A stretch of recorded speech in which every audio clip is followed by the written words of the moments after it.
Studies have been examining the dangers of social media doom scrolling on the mental health of young people. ABC's Morgan Norwood has the story.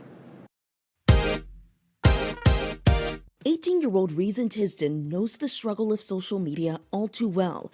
A few months back, he had just quit his job, and to fill the downtime, he says he'd often mindlessly scroll through Instagram. Every time, like when I would try to go to bed and I would set my alarm clock, my phone just like automatic muscle memory would just open up Instagram. According to Pew Research, nearly half of teens say they use the internet almost constantly.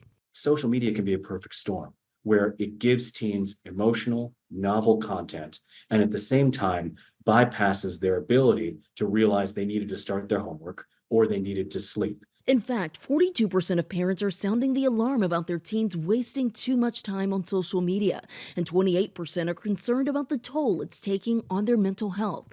Reason says not only did he fall behind in daily tasks, but he said he began comparing himself and his life with the creators and content online.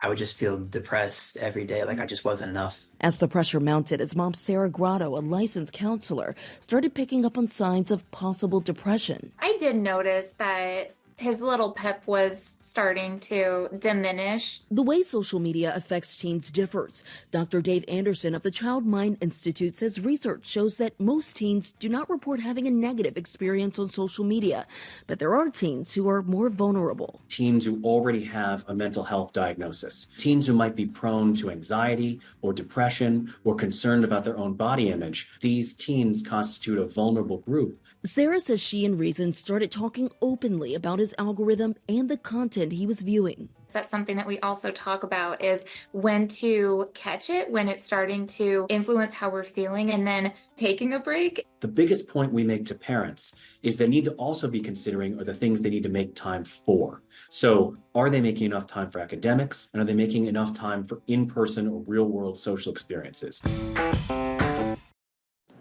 Florida is considering passing legislation that would restrict anyone under 16 years old from most social media platforms. The bill passed in the House, but is still pending approval in the Florida Senate.